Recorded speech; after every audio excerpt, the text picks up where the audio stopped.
Oh, it's never accidental. It's really not. Someone, ahem, Nipsey, you Someone wanted know. a war. Yeah, someone always wants a war. It's Nipsey. We know it is. Anyway, I did want to make sure to actually do proper introductions and all that fun stuff. Oh, So damn it. I'm sorry. I'm gonna be the host and make sure I do the right thing. That's a good joke, Wyatt. Rurin's name needs to be Warran. That needs to be his name now because he's always wanting to get war. When you When I reach get 200, 200. I'll change it. Yes, when he turns 200, he gets to change it to Warren. I think that works. So yeah, as far as our crew, we have. Oh yeah, you there? I actually would like to posit that he has to change his name. Um, You lost it, didn't you? Yeah, you were going somewhere, and then you I believe in you, wrote his Hammer song, Time. and responding his line. Listen, uh, this is called the Kiefer Haze. We'll come back to it. Okay. no, no, actually, I actually, I have epilepsy, so I just had like a mild seizure. Oh God, are you My okay? joke is bad. I'm fine.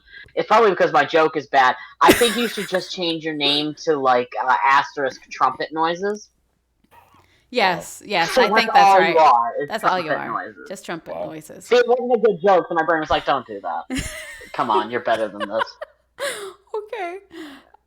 This is Oh gonna be a man. show. This is definitely gonna be fun. Oh Okay. man. So we Okay. have we have our usual some of our usual crew. We have Rasani, the Hammer, Morag, me. Hey, hi there. It's me, Ririn. We've got Wurin or Warren. I'm just gonna. Well, maybe that's a better way for us to like tell who's who when we're saying the names. Trumpet noise. Trumpet noise. Yeah. Senia, a special one of our special guests, and Karak is also joining us. So it's a you know shower taking over again, but there's still at least two of us, right? All right, Yeah, it's all good. it's all good. So hi, everybody. Welcome to Crazy Town.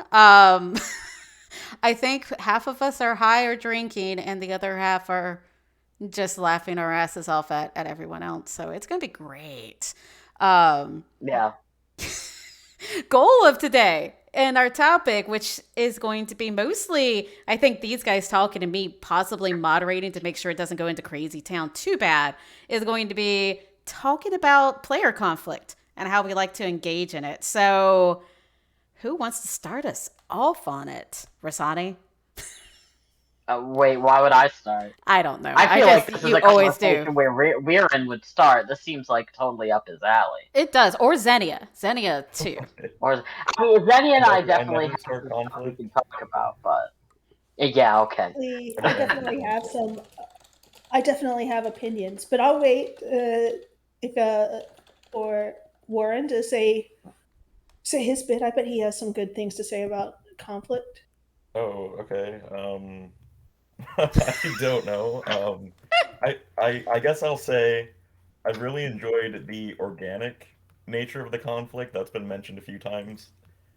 I really hate like lessers and stuff. I don't know. They're just boring to me. Like That's fair.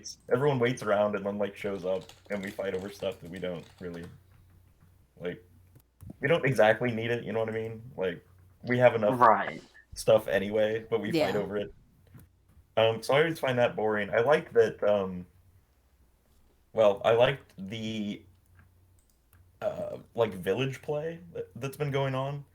I think it's cool to like have orgs, actually do things with the villages that are allied to them and to their enemies. I thought that was really good, and there should be more stuff like that, especially stuff that ties in questing and other avenues apart from just we go here and like face smash each other.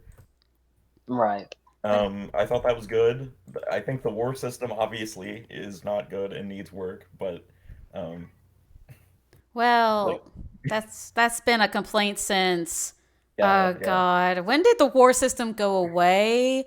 And then they've tried. Before I joined. Yeah, it's It, been it was forever. before 2013, that's for sure. Yeah, it Yeah, was I was gonna it's say I think that's well established that the war system, like the fact that you have to end it with treaty and like both sides have to agree. Like that's the problem It's if both sides difficult, don't yeah. want to agree. Yeah, and that's a large part of why it's never. I mean, it comes back in some form with some like changes and some modifications to the original system, but uses a lot of the original base code to it, from what I understand. So that's a lot of the reason why everyone keeps crying war system, and it never comes back because it's so complicated, like how it is. They'd have to probably start from scratch, but that's a whole other topic on its own. Right. That's and I was just touching on that. I don't think that is one of the healthier aspects of conflict we've had. But otherwise, I Yeah. think um, I do want to touch on the fact that at one point I said that conflict would be a lot healthier and more balanced if it wasn't tether v tether, and I was told that this wasn't the case, and we just had a Bloodlock and Orion war that I thought was, much closer to like fights were much closer to even generally, apart from the day where it was like 24. I was gonna say you guys rolled in with like 25 people. Apart from that day, okay. Apart You from guys rolled in with The 20 people. yeah, apart from that day though, I felt Cackle like Vampire it Day. was Although, more oh, even. sorry. Although I just to throw in a comment on that day, like I'd still say it was like that day was even in terms of seesaws because like up until Bloodbog rolled out with their 24 people, it was like 5 people going up against 15 people. Like it was that day was just the day of death balls, Certainly. and it was I'd say evenly distributed who was rolling with death balls on that Yeah. day. But I this is my last thing I want to throw out, and then we can go wild. Um, I think I was correct in my claims that when things aren't tether v tether, it's a lot more interesting and a lot more balanced.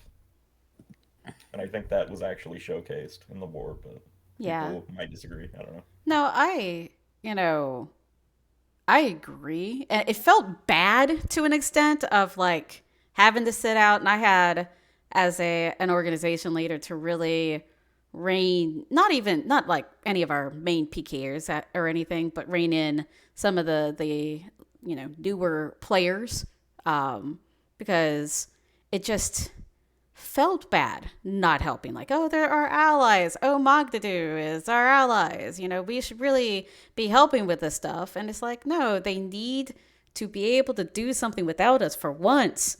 Like, we need to not. We just need to let it do its own thing. And it did seem, I mean, there was a few times where I think it might have gotten a little imbalanced, like you guys are saying, Vampire Day specifically. That's definitely a given. But overall, it did seem a lot more balanced, a lot more even, and it was a lot. It was skirmishes that looked like they were going and being fun. I mean, laggy when they were. You had some of the bigger groups, but That was the biggest problem. Yeah. I noticed was lag. But overall, yeah, it seemed like it was a much more successful and interesting campaign from a my outsider point of view of seeing how you all were handling it, and it seemed a whole lot more organic and just like I hate to use that word. That's another word I hate, organic. But it did seem like your own organic situation going on there, and just it was interesting. I was kind of sad to not have an Anorian alt or a Bloodlock alt, so I just go be nosy and see what was going on. Yeah, the I similar to Warren have less of an interest in conflict surrounding lessers or uh,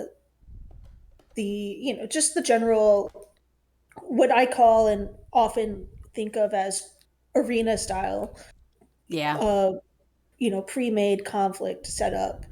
Kind of if the players aren't generating stuff or there's not overarching stories that are being implemented by the Aetolian team, there's always this to like go to and show up. And I kind of think of those as like, you know, basketball, showing up, going to the local basketball court and just pick up games. It gets competitive in that regard. But my participation in conflict has less interest to do with some of the like competition in the sports from a sports angle, like an athlete or something. I don't kind of have that mindset about it. I like to just go in with a story and see what happens. Sometimes I definitely want to win. I definitely wanted to see some like success for Bloodlock just because it'd been such a long stretch of time of uh, seeing Bloodlock fail over and over and over again. And I'm sure like Rasani can think of times when Spirit has just been on the losing side of stuff and those long streaks of Oh winning. yeah, it ebbs and flows certainly. Yeah, yeah. And so like from that standpoint of just tired of seeing your team or your side constantly be at the losing end, you have that. I had that investment of wanting to see win from that point of view. And I like the conflicts that really enable turning points in this. So I liked this because it was just Norian and Bloodlock, and it let us just kind of pull away from this shadow versus spirit, like Warren was saying, and that was really nice. And I just want to mention it's really nice to see talking about telling stories through conflict. Like there wasn't even a big objective here on either side, like that sort of thing. It was all about just telling the story. It wasn't like we achieved X, like we hold this now and you have lost this, which I thought was really like not every conflict has to be about, like we capture and hold this. Um, there's not always a real world objective. Sometimes it's just about the story, and I thought that was pretty good. Yeah, Definitely. yeah, absolutely. I think another thing, what I liked, and I'll touch on something because Rasani and I kind of start, turns this conflict into a chance to do some role play between our characters. And to speak on that a little bit, after that, I'm done. I'll pass the baton. Uh, but, to speak on that a little bit, I, that's one thing I was glad that I had the opportunity to be in a position to implement that. But in order to implement that, I find that you have to be sort of on the winning side because then it's on you. You can create a story where you or you can create opportunities to lose on a smaller scale. And I think that creating those opportunities where you might lose on a smaller scale is going to expand the number of stories being told. So I know if we were to rewind to, I didn't participate in Spears. The last war event I participated in was when uh, Duran kind of reared its head and came after the monoliths. Um, and I just remember being very much where in Rasani's shoes during that uh, period, where Rasani, I think, from my point of view, has just been running headlong solo against as many or as few people as possible, just relentlessly fighting, period. Uh, d- Recognizes they're going to lose, but is doing it because that's just what the character is going to do. And in that monument event, I was similar with Xenia doing the exact same thing. It was I think that one of the differences we saw here from that particular experience is I think Shadow kind of like, yes, we were stopping and competing, but we weren't shutting out. Like we weren't putting the entire area in ages and babysitting it and just there 100%. You could engage with it without like actually feeling completely shut out. Whereas in the other past monuments and stuff, there definitely felt like this is a shutout. And I remember I was having fun with it up until I started to feel like, man, like this is they're not even creating opportunities for a single person to like kind of come in here and do things. This is being shut out. So I remember feeling like, man, they don't actually want to engage in conflict. Certainly not with me, and maybe just not with us all together as a group. Like they just kind of want to get past this, and it's not about us. And like I felt like the story got underserved in that regard. And that's, So I would say, as someone that was not as heavily involved at the time, I was still there, but I think I had, like, I forget what was going on. I don't remember if it was work or I took a trip or something while some of that was going on. But I remember, during that time, a lot of it definitely was just, guarding it constantly and having kind of a feverish attention to it. And I do feel like some of that might be the differences in some of the mindsets between the Durrani players and some of the Enorian players, where there are definitely people that are just going to want in Duran some of that, organic, just conflict, just, conversations and role play and that sort of thing. But there's definitely a lot more that are just very PK focused and objective focused. And that does sometimes kind of lead to those situations. Plus, it was also a situation where it was partially influenced by some negative forces. We don't need to go into specifics there or anything because I'm going to sound bitter saying it that way, but it's the truth. Where it could have yeah, been I mean, encouraged in a whole lot better light from the higher leadership at the time. So I don't think that helped.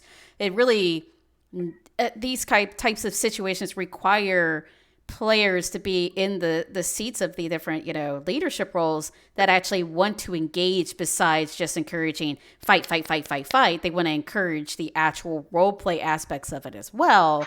And if you don't have that, that doesn't really help the situation. Just like where Bloodluck has some of the orgs and some of the leadership people just weren't interested in getting into the conflict until they were pushed, is kind of the same thing, but on the opposite end, where they're very interested, but they want to push it to the negative end of it, yeah.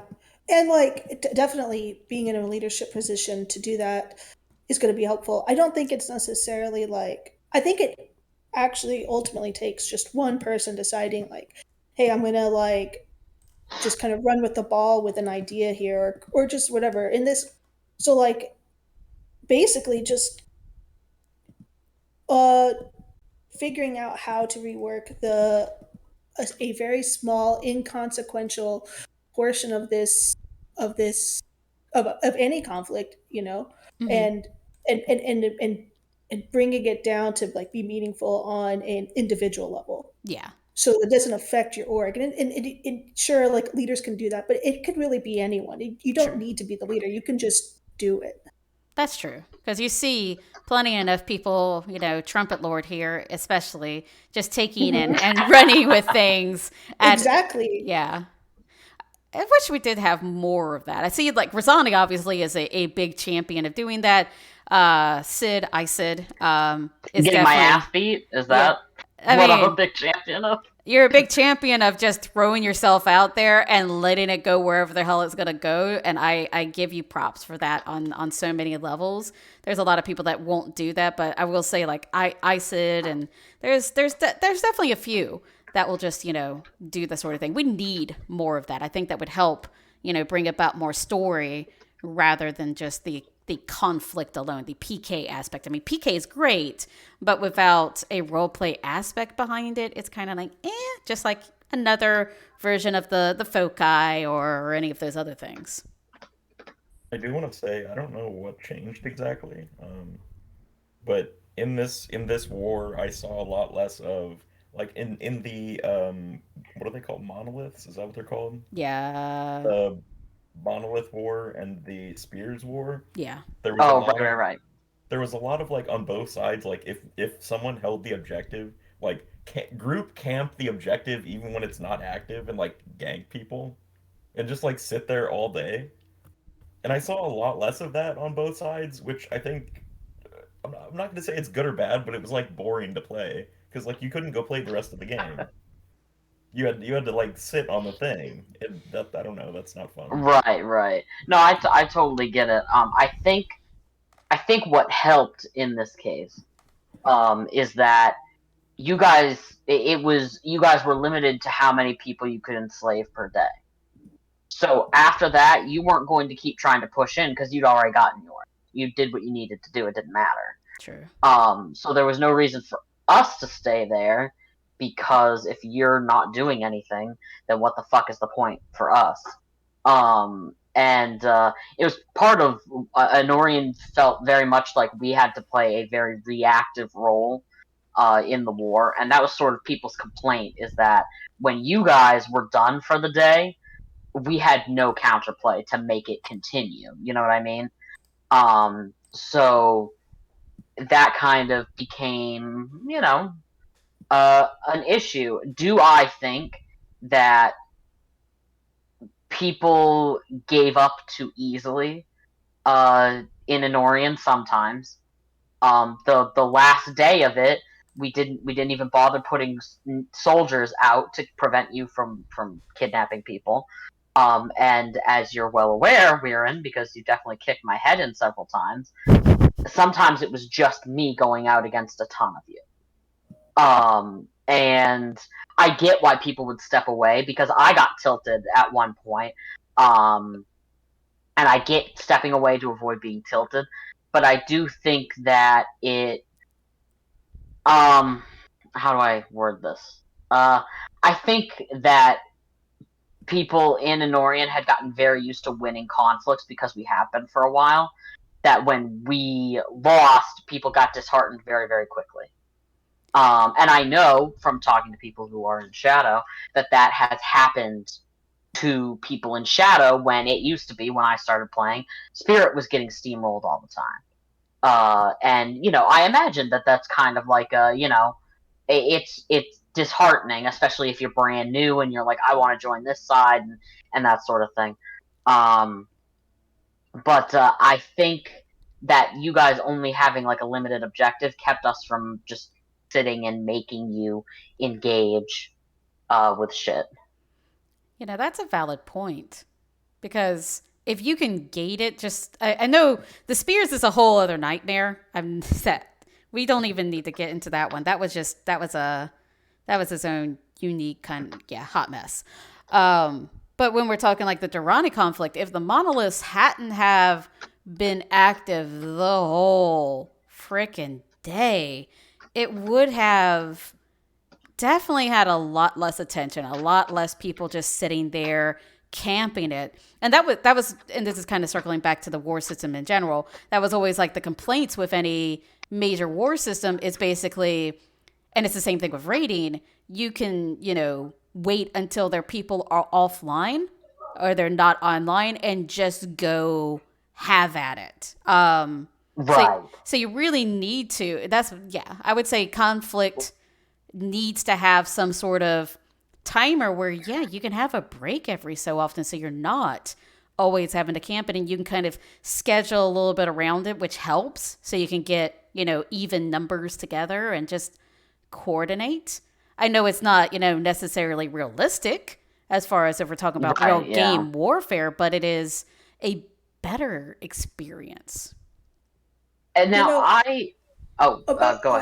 But just to touch on the monolith thing, that one actually had zero mechanic. By the time there was a war started about it, it was for an event that took place easily a month prior, if not longer. So that was kind of like an out of the blue, purely player generated conflict, I should say, that came about off of an event that a Solani or the admin, whoever, put together for Bloodlock or whatever, like over a month before that war even came about. So that one had like zero objectives in terms of that were like mechanically tangible You know, for in any way, because like there was no like it was like literally King of the Mountain. A war to play King of the Mountain is really what it was, because that was the only objective that was tangible to, I think, Duran, who started the war, because there was no interaction that Shadow could do with the monoliths, as far as I know. Kurat would know better than I. about I that. don't think anybody had anything that they could do to it. We were just kind of bitch slapping each other about It was it. it was quite literally a That whole glorified conflict was King like, of the who can Mountain. stand here the longest? Like Yeah, Yeah, it was King of the Mountain. It was a Yeah. war to play King of the Valerie Mountain. won. Yeah, and it was like, yeah, exactly. It was Valerie's a literally beast. a King of the, and the admin didn't make that. That was pure players. Players were like, you know what, we're gonna start a war and we're gonna play King of the Mountain and we will booby trap the hell out of this place and keep everybody out of it and be the kings of this mountain. I'm saying I would get up at like 3 a.m. and Valerie would still be standing on that monolith. I would just be like, "GG, you okay? Like you win." Yeah, yeah, I'm- that's exactly Like, you by go, that Valerie. time. Exactly. Like by that time, I was like, man, they do not really want to interact with us. They are here all the time. There's no. Well, and the Well, monoliths also, we like Shadow had a double problem. One, people weren't motivated. Two, there was a lot of entrenchment that I'm not going to make a value call on. But then also, like, we had a really hard mechanic for that few people. Like the spirits were incredibly tanky. And like even as like a top tier basher, I had a lot of problems killing spirits. are we talking about the spear one? Yeah, the spear. Oh Oh, no, The we were spear. talking You about. guys got We're talking about two shifted during different. the spear event. Oh, the monolith. Sorry, I don't know Yeah. why. I am just like, No, like no, it's all good. okay. Yeah. No, I mean, the monolith was just yeah. I mean, entrenchment. There wasn't a lot of way to interact with each other in meaningful ways other than just a gank fiesta. yeah. Right. Well, that So I guess it's like one of those things. If I think a king, I will get behind a King of the Mountain war any day, every day. But like the thing is that you got to keep it sporting. If you're gonna do Yeah. that, you got to keep it sporting. That means like you got to like police yourself if you're like winning, unless you want to like completely shut it out. And then why did you even start it if you're going to shut it out in the first place? You know? Yeah. No, and I will say, and this is me learning a lot because this is, again, things that we were, at least I wasn't told. So I'm learning and I'm going to have to go back and look at things. That it was actually the voice of like Hearn asking us to go ahead and start acting on it, and that we were able to actually interact with the monolith, and you guys were able to too.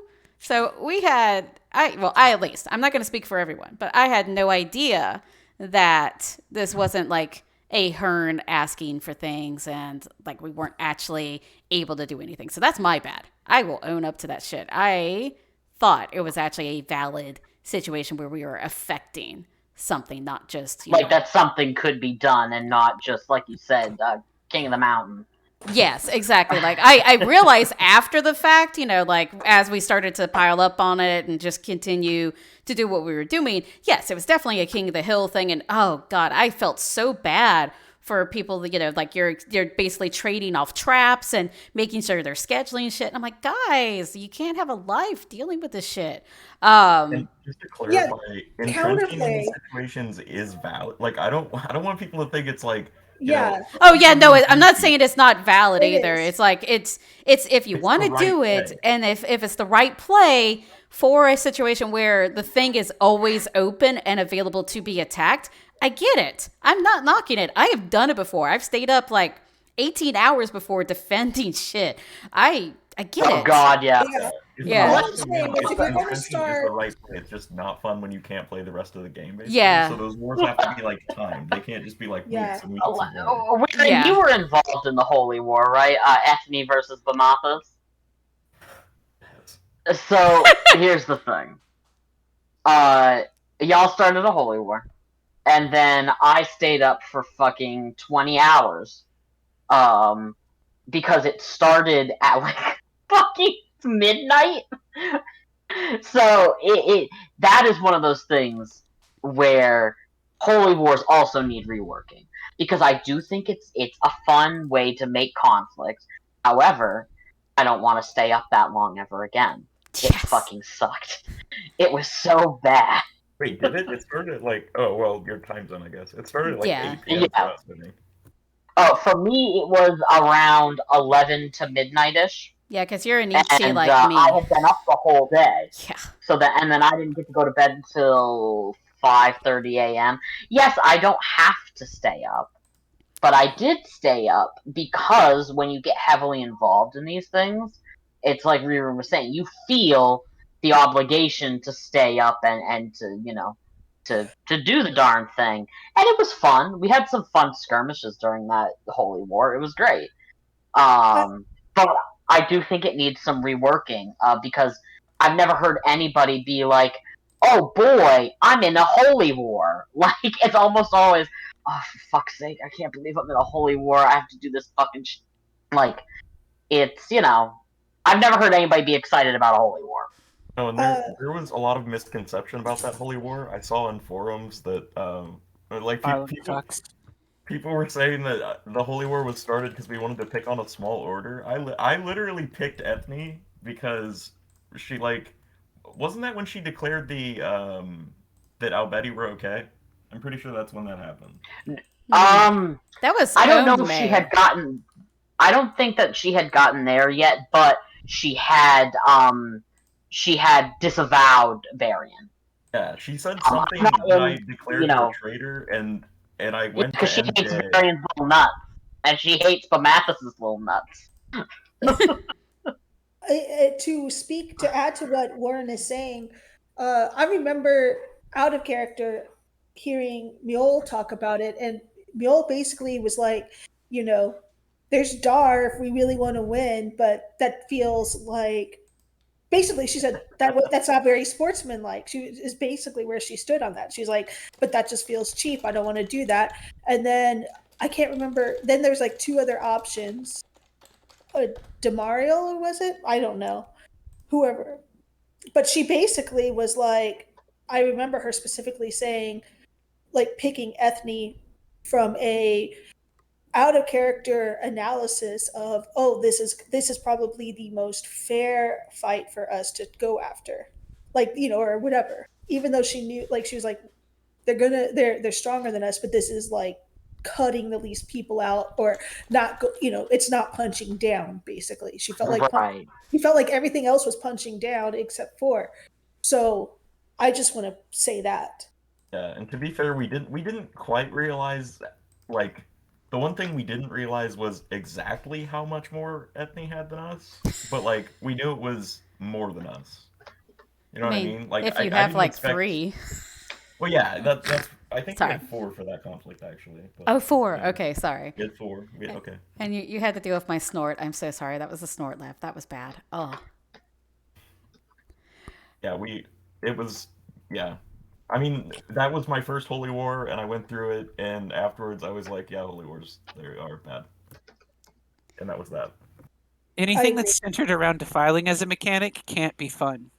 This is true. This is true. I've been saying it since before these Holy Wars were going off. I hate Holy Wars. You won't I will 100% take the W, because I'm going to respect my boundaries with the game and say, you know what? I never have fun with this. I want the story to say I lost, because I would much rather lose than play this mechanic. Yeah, Neil's so right. It's like the Holy War is the 2 worst things, because you can't use player corpses, so you have to bash, which is something you should, which is something that's awful, and then you have to defile, which is also awful. I don't know. Defilement sucks. I will say this, because I've seen the joke going around because of the Catria and Bloodwind whatever situation. I feel that you guys should know, as somebody who was the secondary caller to Catria, she was never fucking paying attention. And now it makes a lot of sense to me, because we'd have to be like, Catria, move. Like, what are you doing? Like, what's going on? Like, you have to move. She's so multi-screening. All those times when we're taking 8 years to get back to a conflict with you is because she wasn't paying the fuck attention to the Catria screen. Yep. Oh, And it was God. fucking stupid. It sucked so bad. Oh, I still can't forget the one time that she said her other character's special wings room. And I'm like, guys, this is like July 2021. I'm like, hey, someone in the admin team, like, did you know that she's probably playing, two people at the same time? But there's no proof. It was good times. Anywho, back to the whole Holy War thing. I was gonna make one comment. I hate Holy Wars, but I will say I actually like defiling just because it feels really good when you're pissed off at the god and you're just like, I can't do shit to you, but I can go fuck up some shrines. But that's me. Defiling is like pray for defilement and then go AFK for like 15 minutes. Exactly. Like that's all I did. We had well, you can and we did quite frequently in the Holy War. There is something that you can get from your master shrine that lets you defile faster. Yeah, God's Bane. Yes, correct. It's So we used fast God's enough. Bane quite a lot. But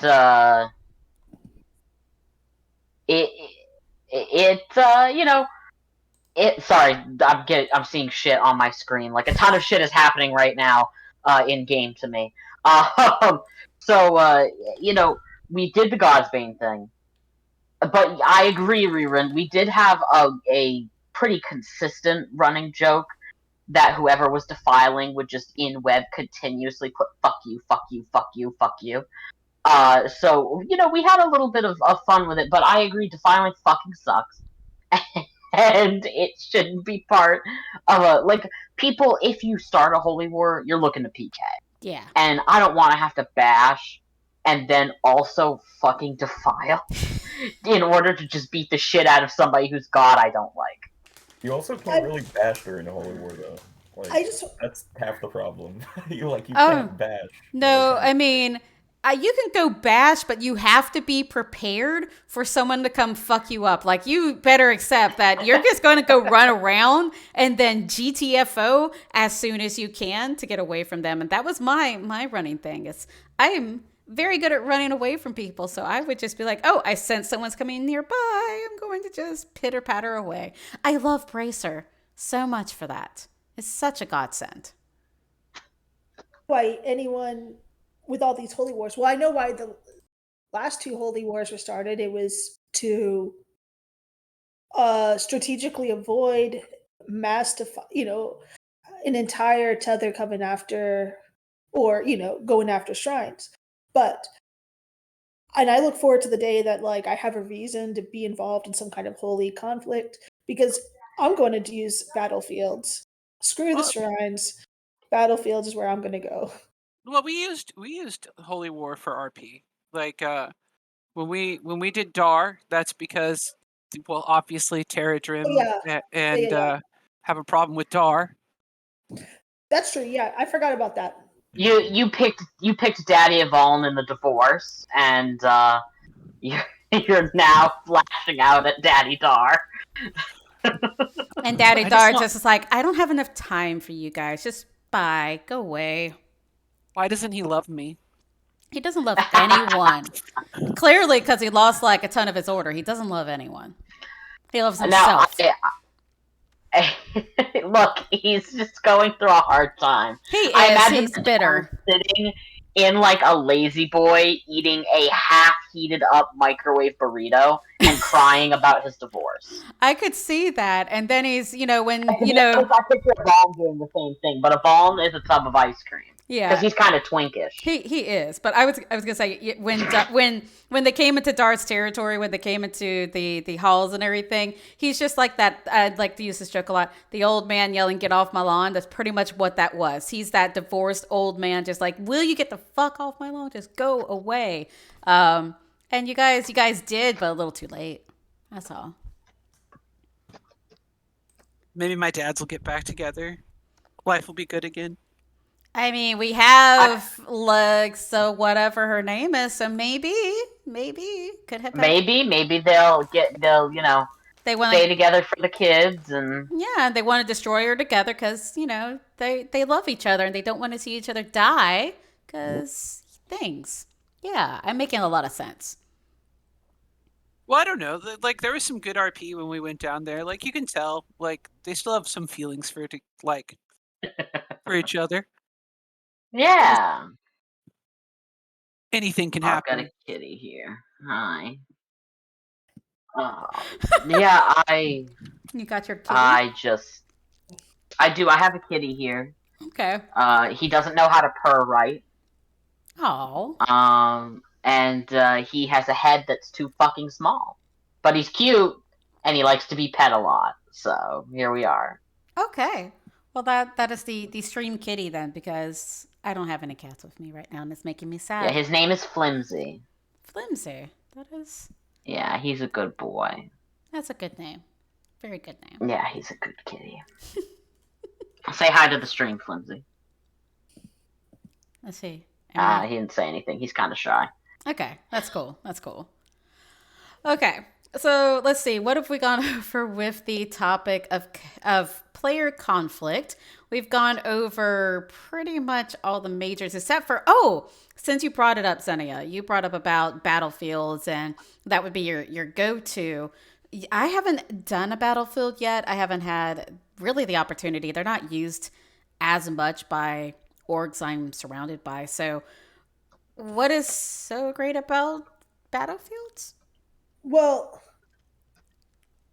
I think that they provide the opportunity to address story driven conflicts between orgs that will also, they could make it an even playing field if they choose.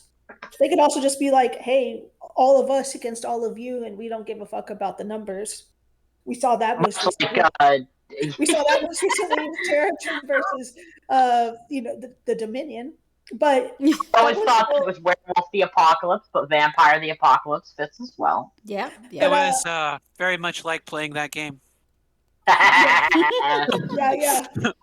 Like there's a lot of leeway. There's a lot of options. But on top of that, I feel like it just is something that you can create closure from. Um, and I don't know. I think that they're great because it's a tool.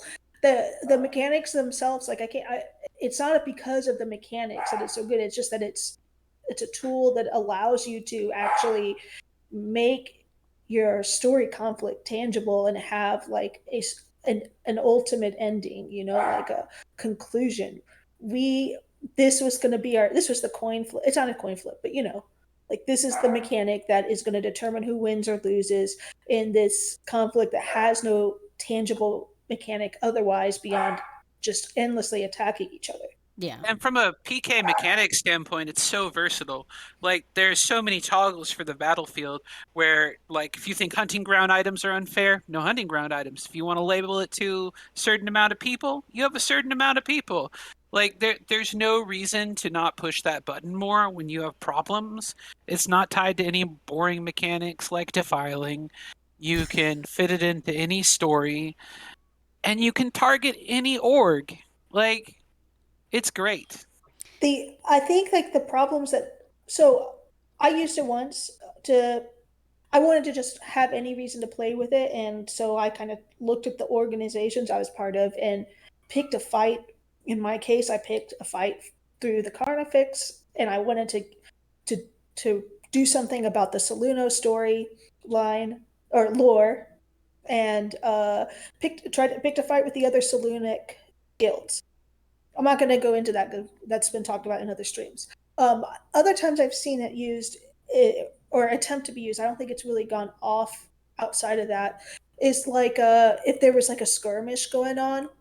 And I think ISID has been the one that has tried to do this. Like, if there's been a skirmish and like a brief fight at North of Trees or wherever that was over a story reason, or an in the moment story conflict that either after one side wins, they run off and they're not re-engaging anymore. They're done. They're doing their own thing.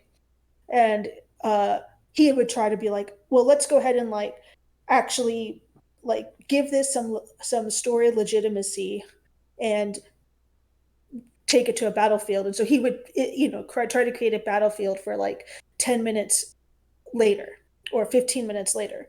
And that's like a perfectly valid way. Unfortunately, like that didn't, those didn't get picked up. They were just bad times. That doesn't mean that it shouldn't be used that way. It's just, there's got to be some like understanding that if you try to use it to resolve something in 10 minutes or 10 minutes from that moment, other people might not, they may not choose to do it. They might be bashing to 200, or Maybe bashing to 200. We had, I believe the one that the Carnifex tried to start with the Sentinel and the Templar, our guild leader was gone that weekend, and Yeah. she was the only one who could accept or reject. So it just, kind of went off. And It was something, by the way, required a little bit of planning. To talk about that, if you're an org leader and you want to, you're going to default as the only person that can interact with the battlefield.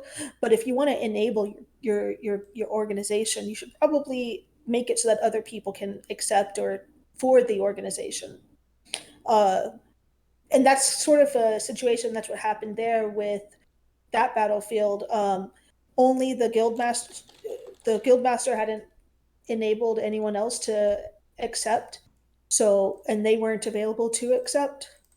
That just, so unfortunately they couldn't, do it. We did do a follow-up battlefield that was still on that same storyline of the Selenic guilds, and it turned out to be like Templar versus Sentinels. Yeah.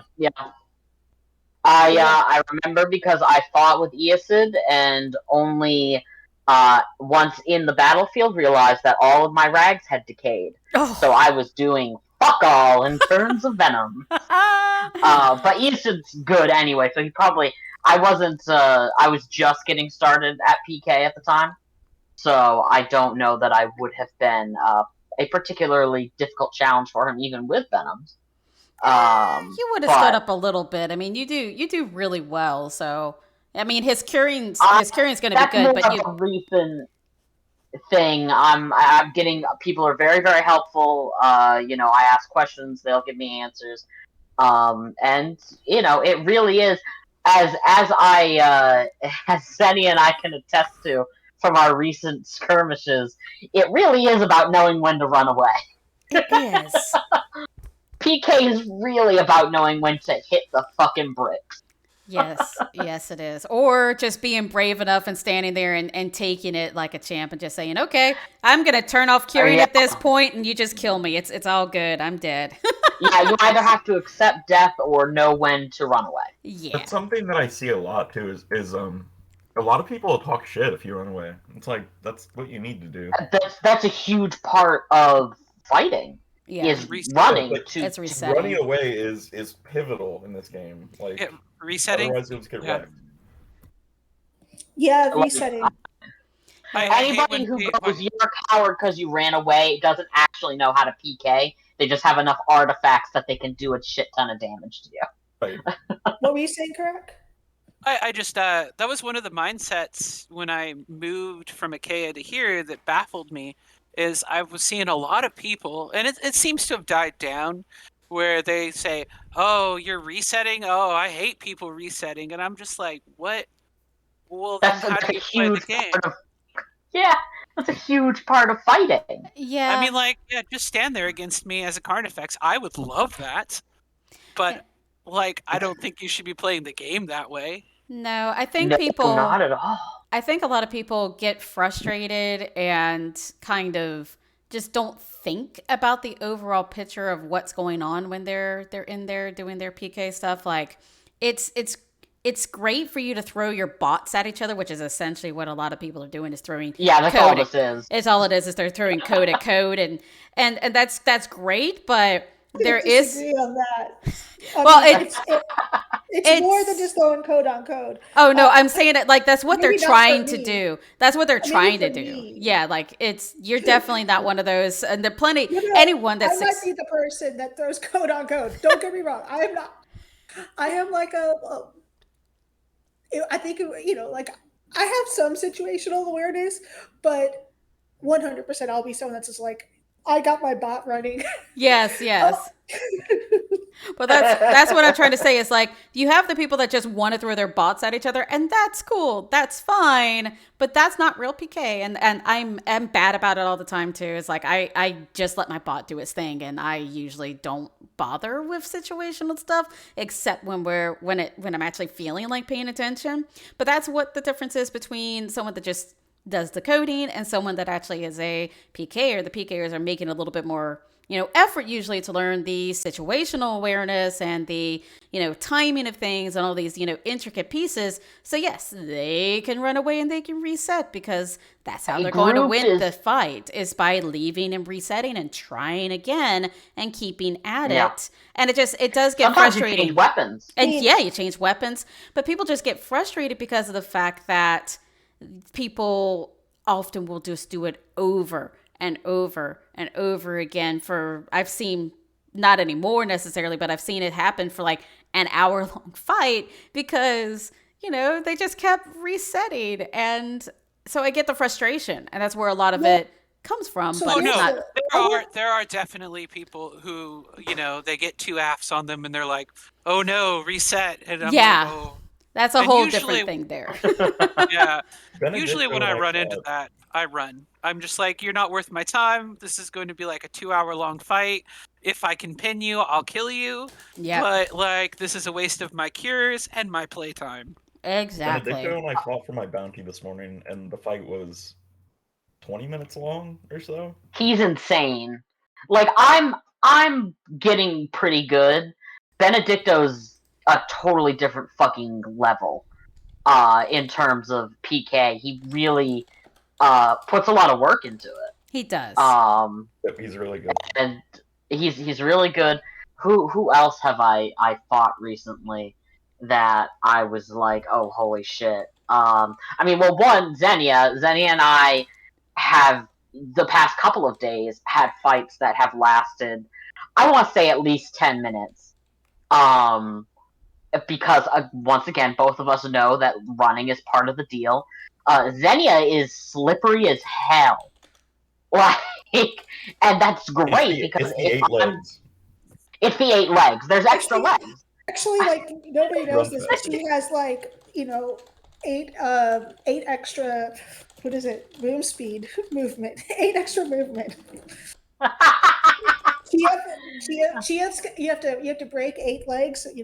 Chievs are monks, and Chievs move faster than everybody. For anyone that doesn't know that, that's a complete lie, bold-faced lie. In case anyone doesn't actually know that I'm joking. I think it would be hilarious. The movement thing is and that's the thing. Like, this is kind of tangentially related to Battlefields, but not quite. During this whole war, Zenny and I managed to carve out a really interesting and fun conflict that involved PK and that sort of thing. And it was great. I wish more people would do that, but the unfortunate thing is when you're doing this sort of stuff and it's like story planning, there's unfortunately people who don't really want to face the idea that their character would lose.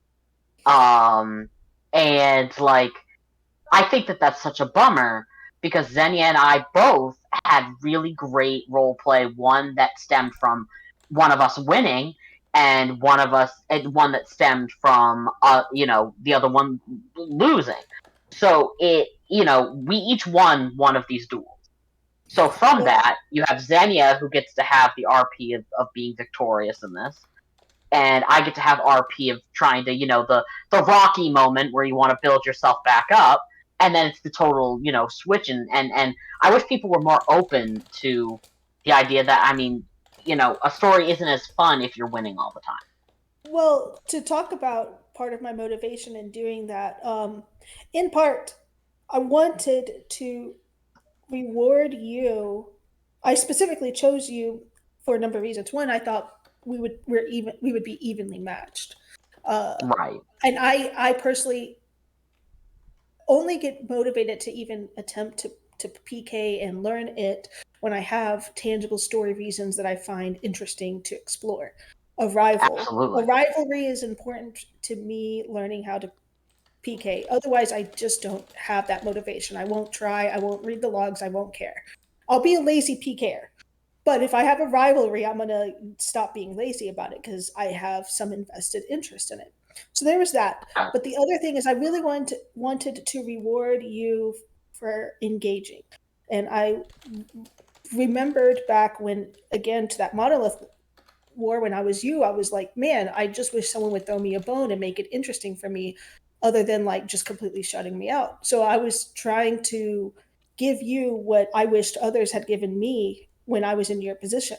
So I was like, I'm gonna try to create a situation where she can potentially be successful and I publicly lose, so that there's some like, you know, uh, just just it makes all the difference in having fun in a losing situation.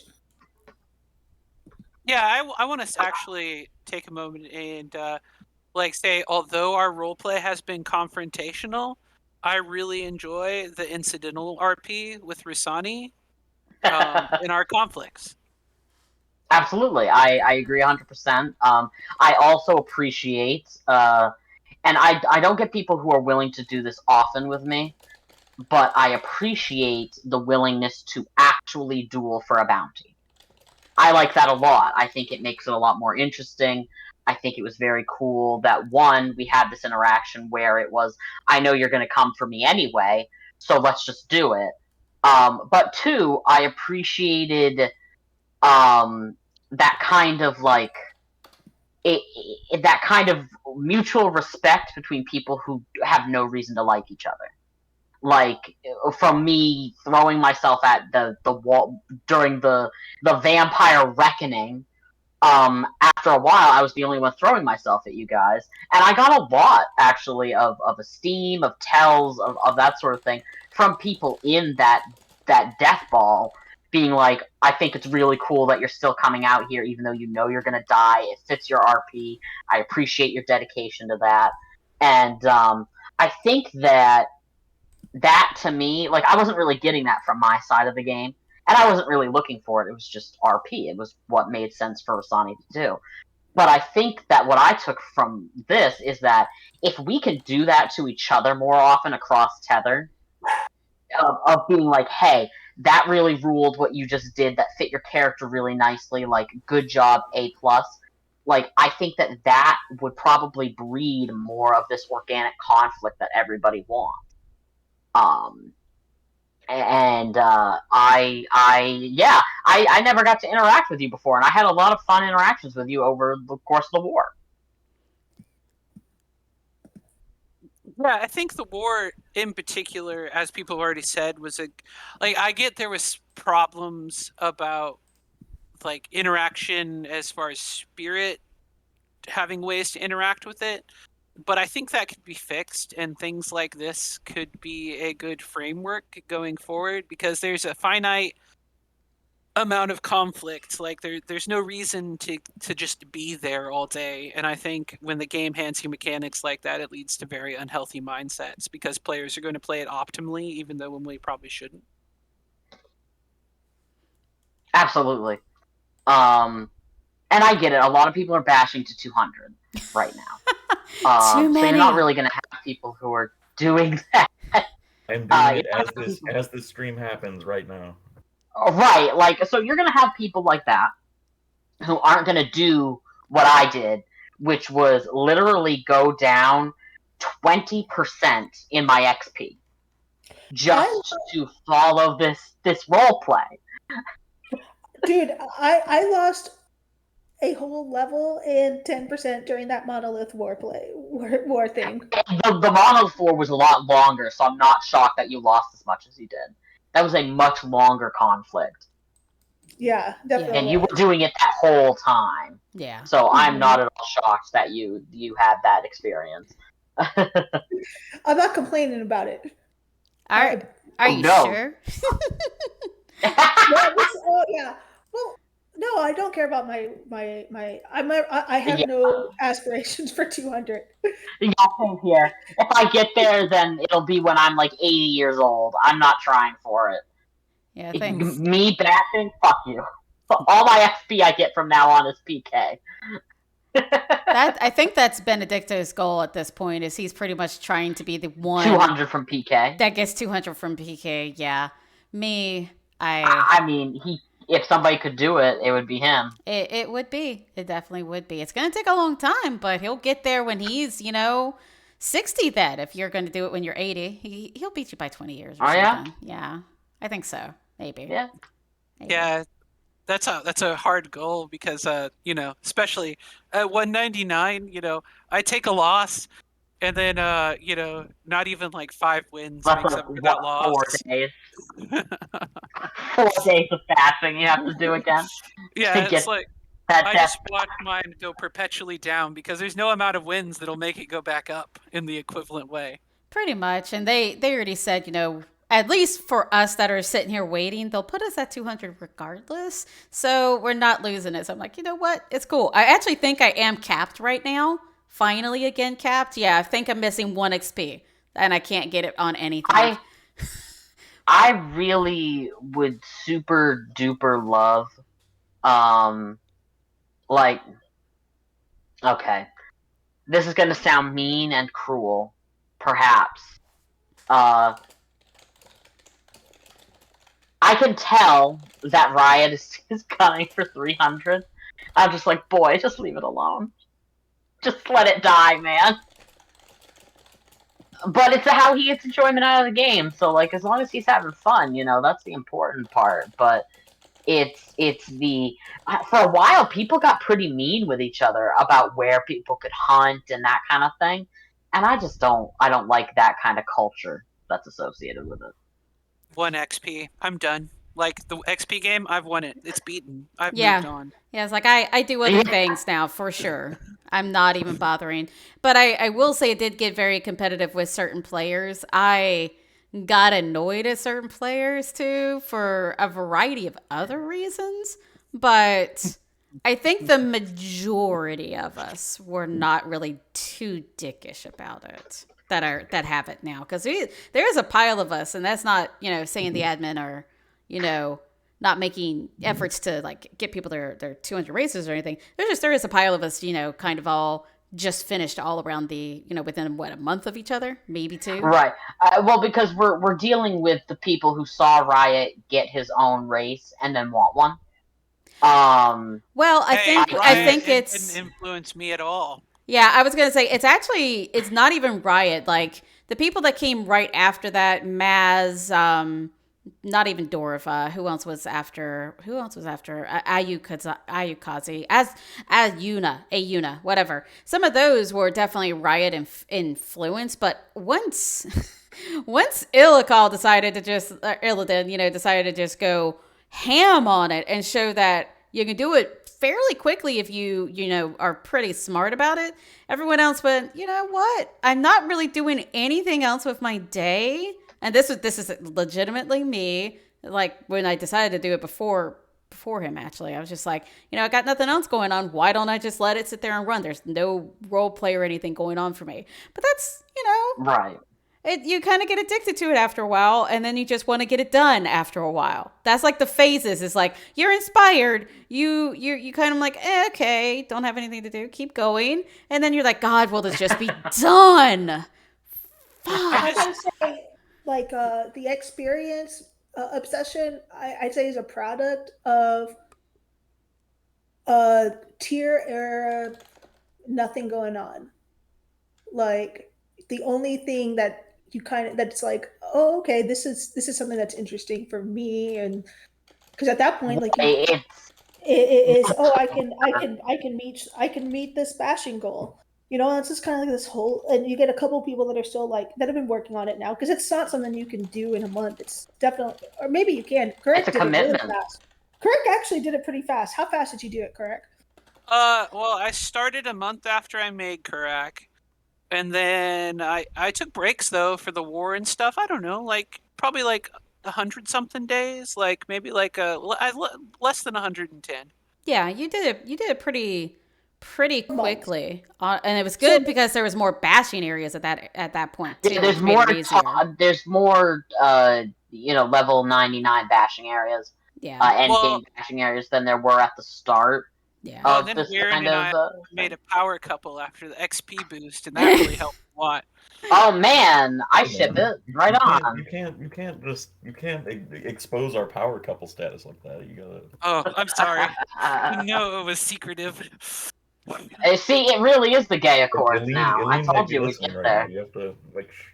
Well, that's how Illy and Val did it. Is they did their power coupling with the rings and everything. So it Yeah. works. It works well. Yeah, Yeah. well, the XP boost really helped it. But I I don't know what influences other people. I just heard it was a thing when I joined Aetolia, and it was just like I told everybody I was gonna do it, so I fucking did it. And like I don't know, I'm weird though. Like it was just like this is part of my like I'm going to do things while I play Aetolia package. Yeah. Yeah. My inspiration is purely I love Bamathis. I want to be a Strife adherent, and I probably won't use it for anything, but I will have it. I the roleplay options with it. The only reason why I might do it is for a similar reason as you, Warren, but I won't ever do it. I back when it was first like a thing, and people were all like, "Oh man, what would you get?" Back when people thought there was so few 2 hundos that people would get their own race still. The only thing I could think of for Rasani was Duamvi, and she already is one, so there's really nothing that I want to do with it. Yeah. Because Duamvi was really it,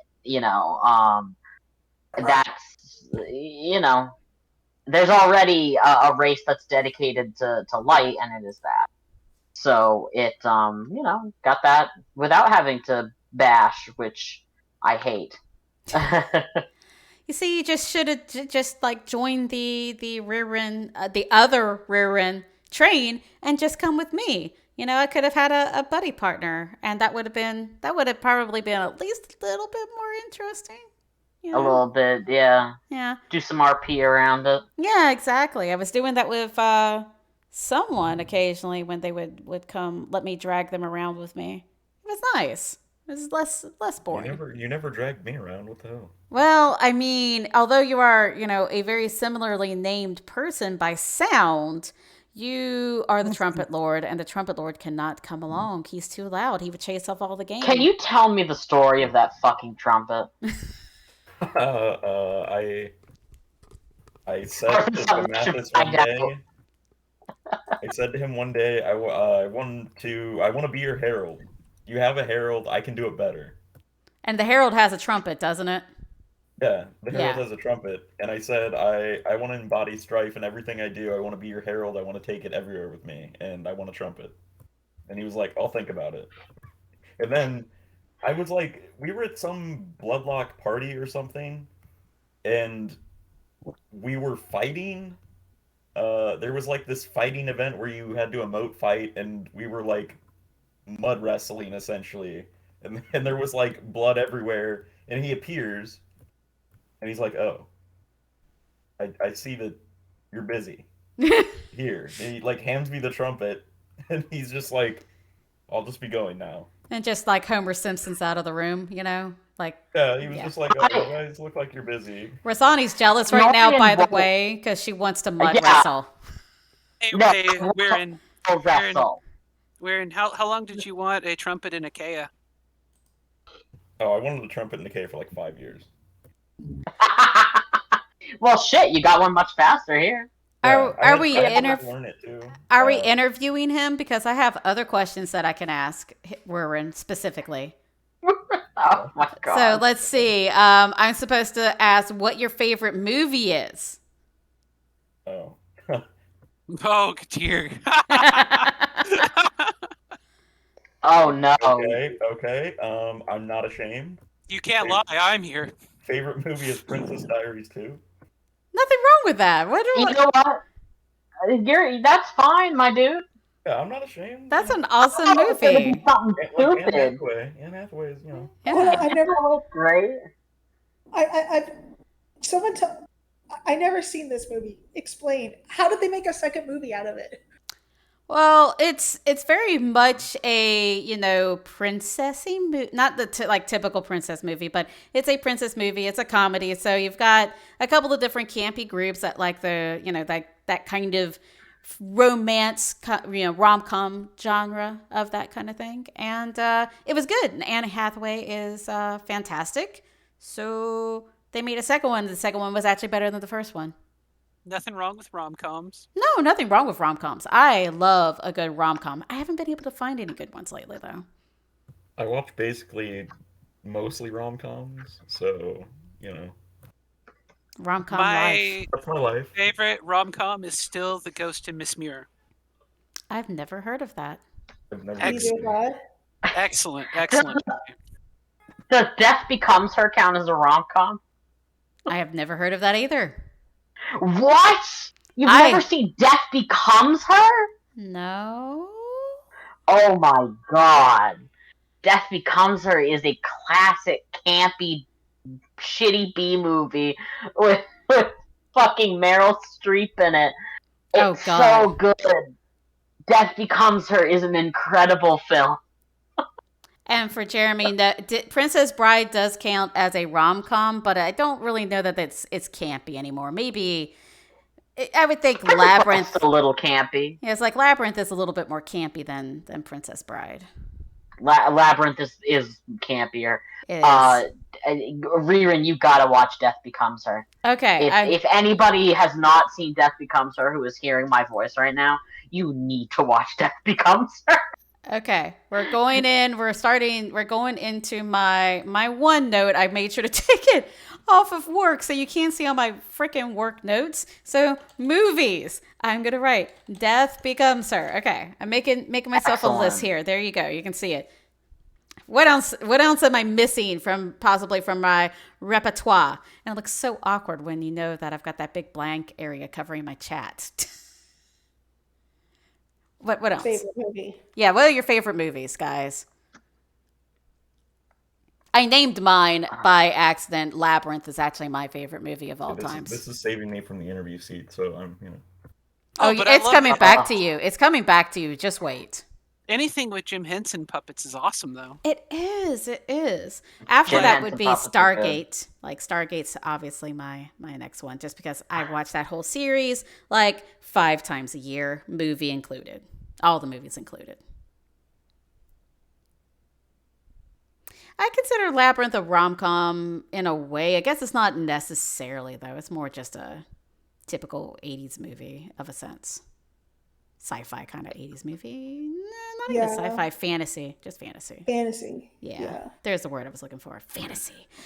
But no one else is naming their favorite movies. Is it because I'm talking too much? Alien. Alien's probably my favorite movie of all time. That's a good Aliens, one. also. Yeah, get off of her, you bitch. After that, they suck. Yeah. I'm So, all about the sci-fi movies. It's usually. I'd say though my favorite movie that I guess everybody else hates, and I don't know why because I think it's an amazing movie. Is Jupiter Ascending? People hate that movie, but I think Jupiter Ascending was so good. I actually liked it, so I'm with you. It was a pretty decent movie. It wasn't the best, but it's one of my favorites. So be careful what you say. Okay. I'm about to say, it's like, it's not the best, but you know what? I'm going to step back and not say that because that's rude. And if you like it, it's you like it. Have you seen Farscape? Yeah. Yeah. Love Farscape. Jim Henson puppets. Yes, I love Farscape. And then probably my all-time favorite movie is Dark Crystal. I knew you were going to say it. I knew it. Dark Crystal's another one of my favorites. Yes, definitely. I am bummed that they stopped the Netflix show. They really, really sort of missed out on that. But as we can see, Netflix is just continually making bad decisions. So I went through a phase growing up that I wanted to be a puppeteer. I was just so into Jim Henson. Oh God, I've realized I could actually. I grabbed a book. I have a Dark Crystal book back here in my office area, as well as a Farscape book. Irony here. So I was gonna go and put it on camera because I'm so used to being on Zoom, and I can't do that because there is no camera. This is just my You'll brain did not connect. post a picture of it in the forums later. Yes, I can post. Actually, I could go post it into pictures somewhere. I'll do that in a little bit. Anyway, so So, go ahead. if I were to something I started to think about, it's completely dropping this topic of movies and going back to talk about conflict a little bit, but not even conflict, Yeah. a little bit. Okay. Specifically about the reset and running away and stuff like that. I just wanted to point out also running away and resetting is one it is like the first tier of what you gotta do, but there's like this whole other tier I'm still trying to figure out. And I think what distinguishes between like good PKers and ones that are still getting better, which is like also understanding the mechanics of the game to the point where you like kind of know when you are searching for the windows that you got to push through to uh, push your advantages. Um, resetting smartly, running away smartly. I don't run away smartly. I don't reset smartly. I'm just kind of like, oh my god, I don't know what's happening. I'm running away until I know what's happening. But yeah, I just wanted to say that we didn't really talk about that, but I think that that's definitely something worth saying. Absolutely. Yeah. There are it's like yes, a system is part of any PK or good or bad. But a system will only take you, no matter how good the route is, or no matter how good your curing is, it will only take you so far if you don't know what you need to look for. Like sometimes you even need to know, okay, well I've gotten to this point on a route that I'm struggling continuing to build, but if I switch to this route, it'll muddle things up even more for their curing, and I think I can get what I need. So like you need to know when you have to kind of cycle through like your different routes, or even when you run away, if you're like, okay, this isn't working, maybe I need to just full on try a different kind of damage. Like there have been sect fights where I'll go, okay, limbs is normally what I would do against this class, but it's not quite working, so let's try something different. Like you need to know when to move stuff around and when to adapt. I just started Yeah, playing the whole country song in my head, and I shouldn't have. And now I've got it stuck in my head. So thanks for that, Rosani. I don't know if you know the one about know when to hold them, know when to fold them, etc. Oh yeah, yeah. Yeah. Now that's in my head because that's just kind of how your tone was going with that. Oh, well. I'm glad that my deep tones, I guess, did that. Oh, anyway, I'm sorry. I probably interrupted Xenia with that. I apologize. Well, and there's a lot of tools like in game to get there. Yeah. Affliction show is good. Like there's Yes. a lot of nuance in what afflictions do, and understanding that, and understanding in understanding what's happening to you in any given situation. Um, and then also a lot of it's just learning what the different classes do. Yeah. Like I frequently fold when I run into a new class that I haven't fought yet, because believe it or not, I'm still kind of new to Aetolia combat. Like, What? I played a lot of combat in Ikea, but I've been on the grind for 200. Like, I'm really just Right. a level 200 newbie as far as Aetolia goes. Oh boy, you are going to have a lot to learn. But I'm doing fine. Okay. But yeah, it really is all about going in there, reading ABs, when you don't have a lot of knowledge of the class and having to ask other people, what's going on if you're really not sure. Luckily, and this is something we've touched on in other streams, is the community is usually really good about answering questions and helping you figure things out. Although I will be perfectly honest, there's been people that have asked me questions before about Zealot, and I played it, and I even had written code to like PvP with it and everything. And they're asking me questions about some of these skills that I feel like it was one of Justice's characters, or Justice maybe. And they're asking Well, me it about it, was and I could not find the skill. I'm like, I don't know what the fuck this is.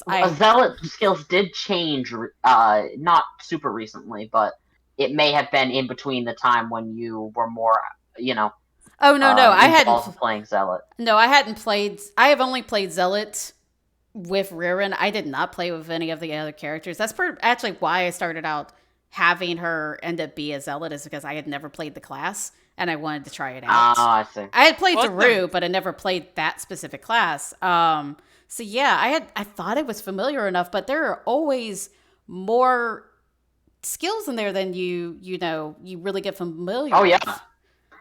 I tried a new aura configuration during my duel with Kirak, in fact, which I'm sorry, because that duel was probably not as fun or as interesting for you as it could have been. Well, Because I I was was testing out different stuff.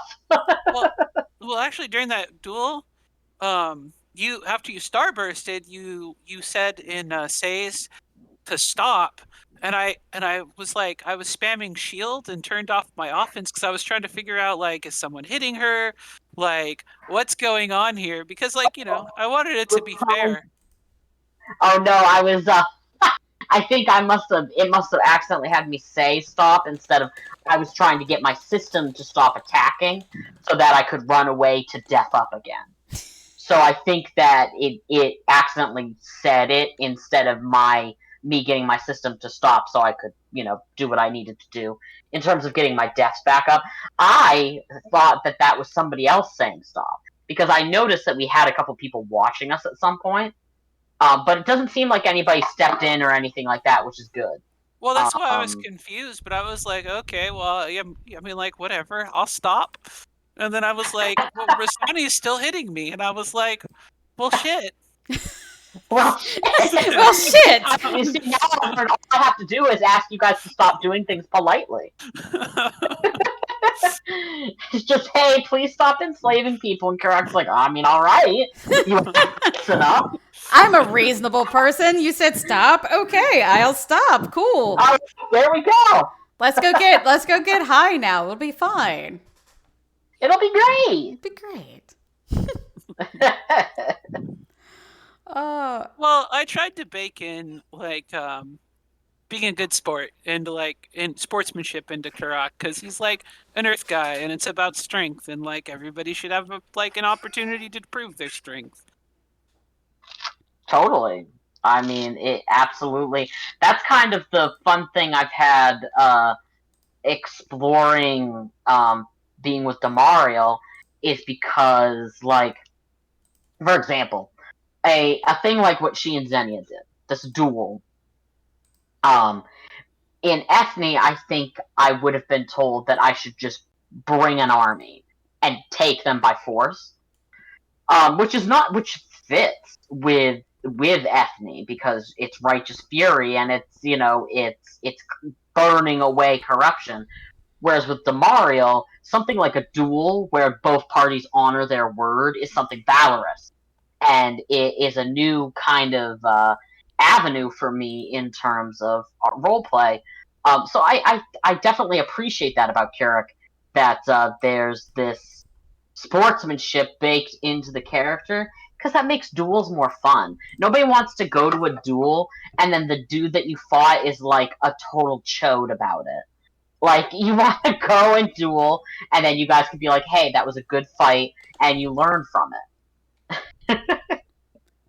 Okay, I learned a new word. So for those that don't know what chode means, Chode? I did not know that word. I'm not gonna I thought lie. everybody knew what that meant. I have never heard I that thought word everybody before. knew what that meant.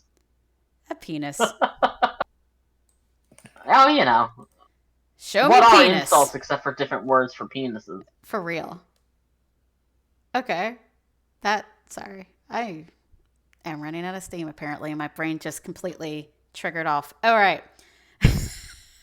I'm not that innocent. I just don't know all the slang words out there because I'm not hip and cool. I am. Well, up north, I heard when I lived in Washington State, I heard I showed a lot I'm more so than I glad heard that it in Mule is here in Texas. the chat. I'm bummed that we can't have a troll time, but I understand and respect your decision. Um, but I think that conflict is growing in a very positive way in Italia right now. Even if people, get tilted or whatever, if people are getting over things a lot faster, which is good, It needs and more people shouting. are becoming more okay with like, we didn't get them this time, gang, but we'll do it. Congratulating each other and being supportive. I think is it certainly wasn't like this when I was first joining the game. I I think agree. a lot of Wyatt, I'm just saying I love Mule, okay? um, That's I all think I'm saying. I think a positive. I think part of the positive change and what will continue to create a positive change is when we can extract ourselves from a purely competitive standpoint and look at it as a story that's happening, and finding like the seeds of enjoyment of the story, whether you're at a win or a loss. It can still be frustrating. I get frustrated with losses too, but I Oh, think, definitely in PK because there's yeah, a intersection of player skill and story, and exactly. and so it can feel very personal when you're losing in PK. Oh, Yeah, absolutely. it Certainly. definitely can. And also though, just not stressing out about the if we could get to a point where we just don't stress out about like what bells and whistles potentially are available to us for winning or losing something that is presented, I think that would be helpful. But that can get hard because that goes into like why we play games. And you can, if anyone's taken the Bartle test, there's everybody plays for different reasons, and some people play to like get those achievements, do those things. I personally came out as like someone that plays purely for the socialization, not purely but highly for that reason. I, I Right. have I have like an 8% achievement motivation on that test. You know what? So like, so any conflict that is presented specifically from, that I might be part of, that has like, when you play this, you will, or when you do this, you will get this. I'm gonna be like, I don't care. It's like I'm thinking, have I taken that test? I don't think I have. But Oh, I'm a mix. I like my achievements, but I think over the years of me playing, I've become more focused on like the community of the game and making sure, I'm being more socially, even though I talk basically all day, I like being able to talk in text and hang out with people and write a story together. And I want to keep having that experience. I want it to be a positive one because it's an escape from, work and from life, and it's supposed to be a game. It's supposed to be fun. So I like to, even though conflict is conflict, we're all going to be stressed a little bit. We're all going to have our own opinions. We're all going to be cranky about it. I still want to make sure, at the end of the day, we can walk away from it and, feel like we had an okay experience at least. Like we're all, feeling like we can come back to the table again and do it again if we need to.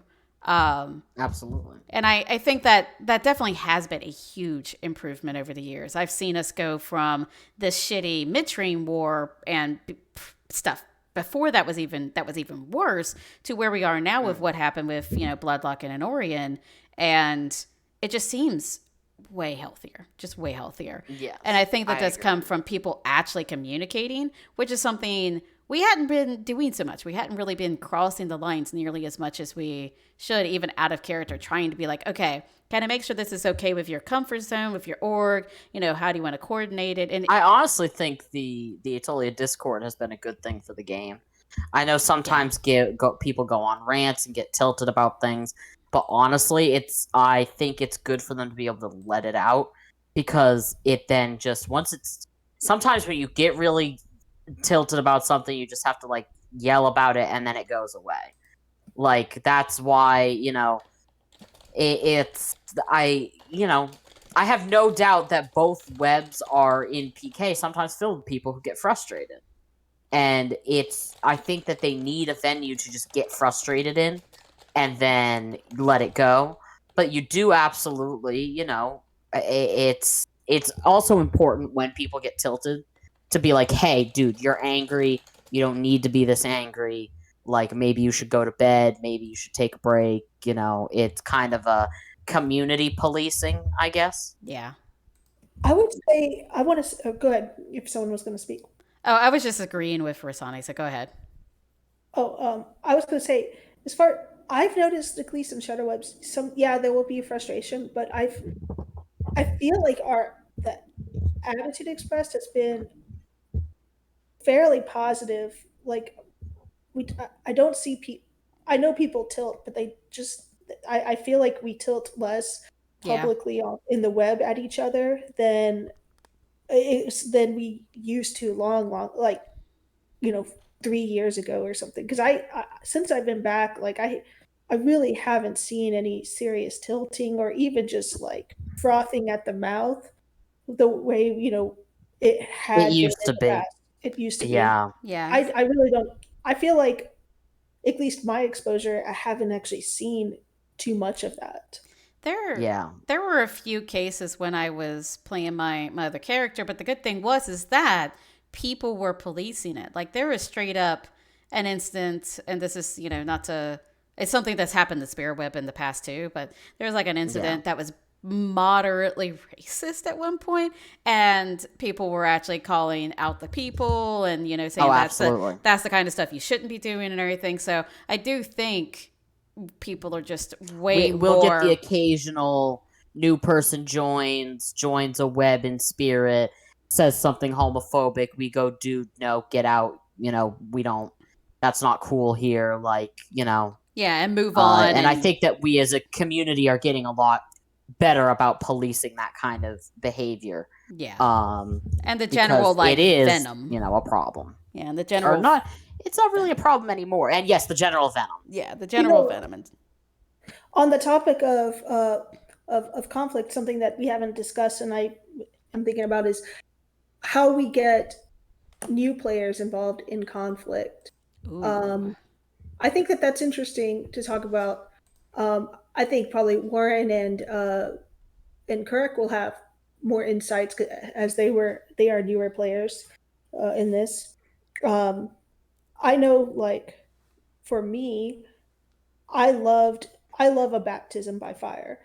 If I feel like if my org goes out of its way to try to like protect me because protect my novice character, and I think I've experienced this a lot in when I've never been able to get a novice character off the ground in on Spirit, and I think in part it's been because like my novice characters have always been heavily shielded or like you know protected uh from from from being hurt or attacked or assaulted, like there's this protective thing, and like if I don't have that like initial uh fire baptism and just like ooh I'm mad now, I'm gonna put some effort in, um I can't get it, I can't get into that character, I don't have fun, I kind of stop finding a reason to learn how to play that character in that class or that whatever. So I'm like wondering what other people like. What do y'all think about how to get new characters involved in conflict? That's hard to say. I mean, like one of the things is you need to start off very early about about the rules, about like you can only expect people to follow the rules, and when you walk in with expectations outside of that, you're going to get yourself very tilted. Mm-hmm. And especially in PK, because those are the contracts we all agree to follow in PK.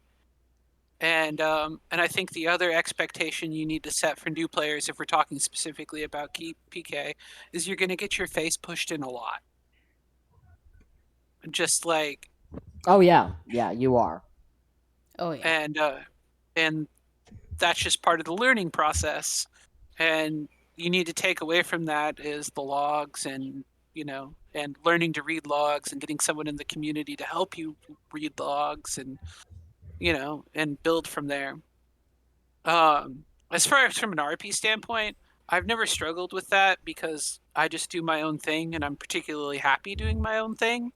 And I don't think Wherein's just an awesome RPer and just walks into any game and owns it from that perspective. Yeah, Yeah, I can Weirin's see that. a weird little guy, and I like that about him. Yeah. Any interaction he and Rasani have has been a treat, because he simultaneously, or from what I can tell, it feels like he simultaneously doesn't like Rasani, but is also like, she's a big bitch, and we could probably use her on our side. Maybe I should try and get her over here. Which is kind of fun because I've been playing a spirit character for so long that people don't even bother trying to convert me anymore. They're just like, no, that's where she is. And it's true. It wouldn't fit the character, but there is something fun about when somebody tries to challenge your character on their beliefs. This is actually something Nipsey and I talked about the other day, and Nipsey said something that I never thought of, but is really fitting. Warren is like diehard lawful evil. I had never thought of it that way. Oh yeah, But that's a really good way to think about it, because he's like, he's evil, but like there's things people can do that earn his respect, and then he essentially tries to recruit them or at least work with them. And I think, I don't know, I kind of gravitate towards that sort of play, I guess. I'm not really good at the like diehard evil, like, e-babies or whatever. But Orphan. You could say lawful Orphan evil. Slayer. You could say it. Yeah, oh god. But lawful evil, I really enjoy playing that, and I think that works out well for a lot of people. I don't know. I think it's refreshing because, and this is nothing against anybody who plays this kind of evil character, but there is something that can be sometimes cartoonish about evil people who are simply just they don't have any motivation for their evil, they just are. And Weirin's is very clearly, he very much believes that what he is doing is justified by, and justify the means, essentially. He doesn't want to destroy the world or anything like that. He genuinely thinks he's protecting the world, and it's fine that he's doing nasty shit because in the end, it'll all be worth it. Yeah, evil's so much better, and villains are just so much better in general when they have an understandable goal. I agree. Yeah, it's just like when you're just like, I am a psychopath, so I just kill people, and that's your RP. Well, there's really not a lot of depth there. Yeah, all I can really do is, if you're going to be a dangerous psychopath, the only, recompense I have as somebody who's playing the kind of character I have is to just kill you. So on the topic of just killing you, I would like to put forth once again, get rid of Hood. It's the worst artifact in the game. I so agree. That segue. It's segue. She's so much better at segueing than I am. Like, my segues are on terrible. On that topic, I also hate Dire Call. I also hate Dire Call. Come on. So that's correct too. Dire Call's awesome. It is. Thank you. I hate Dire Call less than I hate the Hood. Because I think if you're going to talk shit, you have to be prepared to get hit. You do. I shout from my tavern constantly, and people don't come to PK me because they want to keep drinking my whiskey. But if you're gonna shout, That's why I liked the curse on Nipsey so much, because then you are, it was like, okay, you're shouting, and you're shouting a lot, and now you are in a position where you can get hit even if you're hiding underneath your hood. And I think that, when you shout, you should be prepared to maybe get smacked around a little bit. Yeah, I think I had this thought multiple times across playing IREs, is IREs have so many ways to avoid or stay out of conflict that we really don't need to double down with artifacts that let you stay out of conflict after you're saying things that are pushing those buttons for conflict. I mean, and I and 100 agree. yeah, because we have cities. Cities are great. Like, you can just stay in your city, and you're out of conflict. Sorry, my cat just jumped on my stomach like an asshole. But- Oh, Really good. Yeah, but when you start adding in like hood and cloud rooms and special places people and cities can't are already go. hard enough. Yeah, Cities are all, if you're an enemy, and you will be the minute you try to go teach somebody that you talk shit and you get hit, people will sit on stacks of guards or anything like that, and like that's one thing, because then it's a waiting game. Eventually they'll leave the city, and then you're on the hunt, and that's kind of fun and exciting RP. But when you add in the hood, when you add in the temples that nobody else can get into, when you add in guild halls that nobody else can get into, when you add in havens, when you add in all the stuff that you can do to avoid conflict or confrontation or the consequences of your actions, like it becomes kind of, it's a little bit of a bummer, because it's like you put out into the world that you want conflict, but then you avoid it at every possible turn. And that's kind of a bummer, because like I'll engage in conflict with you. Like, we can engage in conflict. We don't even have to fight. If you say, "Hey, I want to shout, but like, can we just like verbally talk shit, get hit?" I'm still down for that. How do you verbally talk shit and get hit? Do you like do It's like a emote rap fights. battle or something? You Emote can fight. do emote fights. Oh yeah, you could No, emote it's where you- fight. It's where you shout until the other person runs out of endurance, and then you know you won. Okay, that makes a lot more sense, because I'm like, if you're just doing shout, hitting, you're not really hitting each other at all. Even, I mean, I don't think emotes would count. I just also want to point out that what Weirin just said, that is actually more pay to win than PK. That literally Yeah, it happens really to me is. all the time. I run out of endurance. Like, someone says something, and I have this great response. I'm like, oh, I'm out of endurance. Yeah. I ran out of it recently when we were going back and forth about something. It was the first time in probably years, like real years, that I've actually shouted so much I was almost out of endurance. It felt good. I'm like, hey, I feel like I'm actually present in the game for once. Nice. Also, I love if we're the talking about shout. things we hate, I hate when I'm bashing and my sneeze head goes off like 10 times.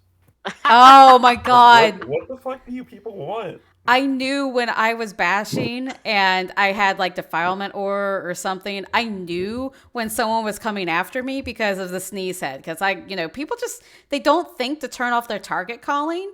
And so they do it. And you get just even one or a couple in there and you're like, nope, someone's coming for me. Jettison right back. And I would find people. I'd be like, hey, I'm passing by you. I'm going back, home. You're The good. sneeze head is the worst artifact I have ever bought. I put it in my pack all the time because I have a trigger that just will say, ooh, another sneeze. And it starts to annoy me after a while. I have a sound trigger for it.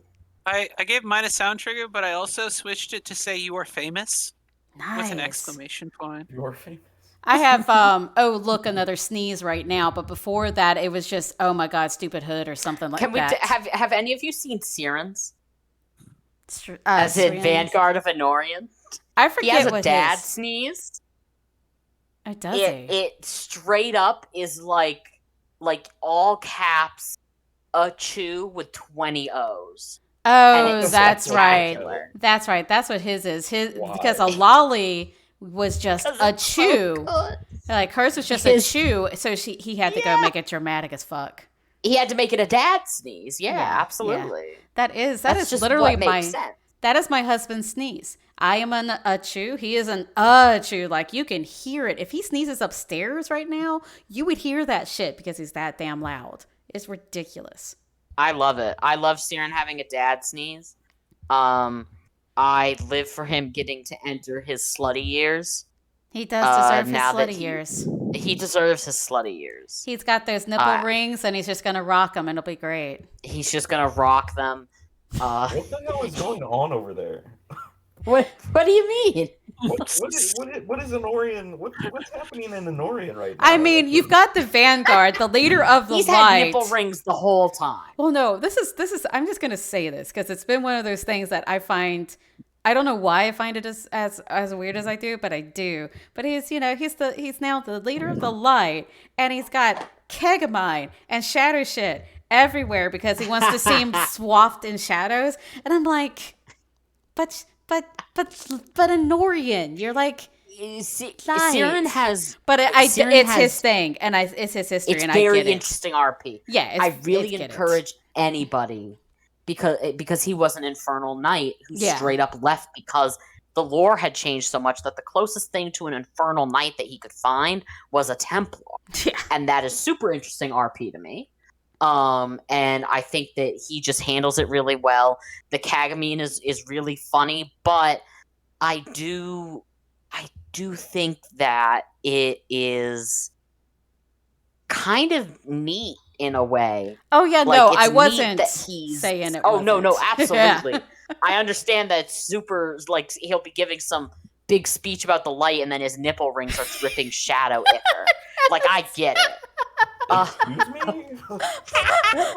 All I know is I'm hearing. I'm like, man, nobody in Bloodlock has shadow ichor dripping nipple rings. They're just Yeah, not like- showing them. They're Well, hiding. That's what's happening. You just That's don't know more about shadowy it. than the shadow people that I know.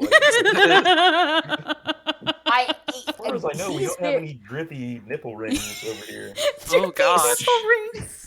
Siren, I attribute quite a bit of my own character shift into accepting the marshal as a burden and consequence of trying to do the right thing. If you haven't RP'd with him, I highly recommend it. He is a great role player. Yeah, I was gonna say I don't want to hear anything about how edgy Siren is when you guys have Riot. Oh, come on. You want to talk about you want to call him an edgelord? Riot? His Zadis? name was Zadis. Zadis, Let's talk yeah. about that. Let's talk Ooh. Let's about talk that. about that. I think we should just change subject, but that's just me. I agree with changing Pained. subject. If only One because I'm fear. do we Oh, fear because- talking about him? No, it's not even that. I'm trying to think. There's nothing you could say about the character's roleplay because He doesn't really roleplay. He just bashes, and you know what? That's what he I mean, gets a he lot of does enjoyment out of. yeah. Yeah. Yeah, then like by all means, like if that's what you have fun with, then have fun with it.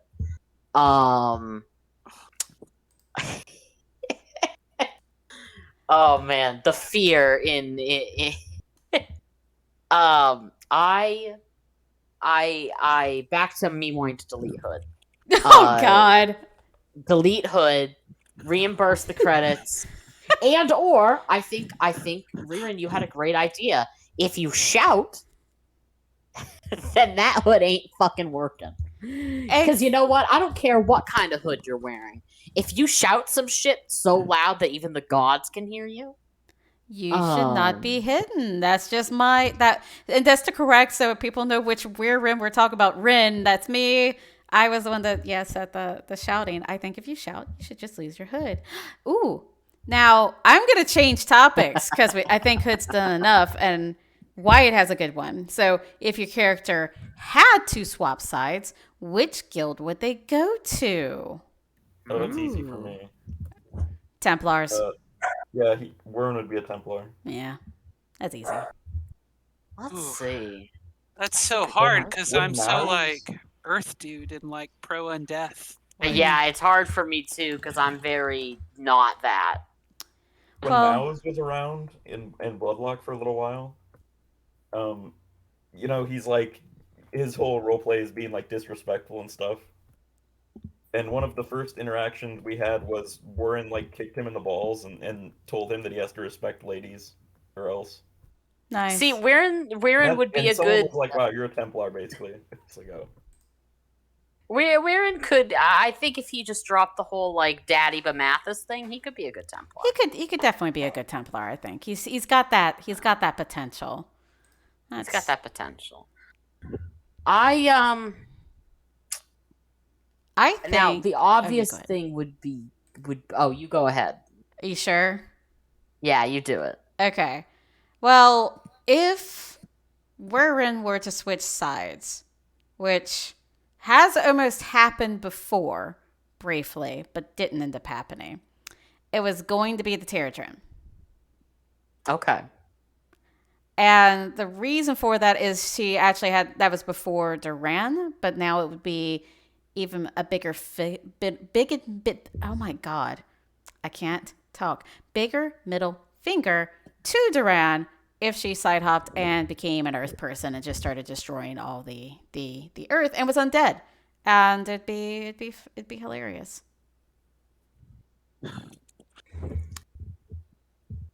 I Now the obvious thing is the military structure, Carnifex, that whole spiel. And part of me thinks, yeah, that's probably where if I had decided to side hop at some point, where I would have gone because one, they get puppy dogs, and two, I dig the night stuff. I love nightly shit. However, there's always a part of me that has wanted to be like a sneaky assassin character, which doesn't really suit Rasani, but the idea of an assassin that is fucking 8 feet monstrously tall and like should not for any reason be able to sneak in the slightest. There's something funny to me about that. I actually had this thought like a week ago. I really wanted to pick up Sisson to infiltrate and kill people, but I was like, I'm not sure how that would work. Like, he's always With shouting or blowing a trumpet. Like, he's not gonna sneak in. He's not quite. He's not sneaky. I I am didn't pick it obsessed up. with that of Weirin being like, okay, like training to be a Sisson, but for whatever reason blowing that fucking horn, and just they're like, get out. Like before every assassination, before the backstab, he has to blow the trumpet and then backstab them. That would I did be. not pick it up. Do But I stab. want to. I think for me, if I was to pick, I would probably go Sentinel because I would That's a good pick. I would want to lean so hard into being this feral character that absolutely hates any and all city development structures and just, go after. Just absolutely feral. Yeah, like I think that would really playing that kind of character would really appeal to me. And I think it would work for. I mean, it's hard for me to do the mental acrobatics it would take to like maintain Xenia as a Chia in her Chia form living in Duran because I think you can't. Yeah, but Iacine would probably take that shit away. Yeah. Oh yeah. but yeah, if she was a side hop, if I could keep her in this like already how she is, sort of, I would see her just being like this almost an animal. Right. I could see I that. think Karak would have to be like get embittered towards undeath, and so he would probably join It's hard to say. Like maybe Templar or the Illumini and probably like convert to someone like the the new Nuri or Lex can't pronounce her name. The girl who loves drama. Yeah. Yeah, because I would I want to get love back her. at Dad. I'd want to get back at Dad. That's another Can good we question. can we discuss that the new god in Aetolia is just a messy bitch who lives for gossip?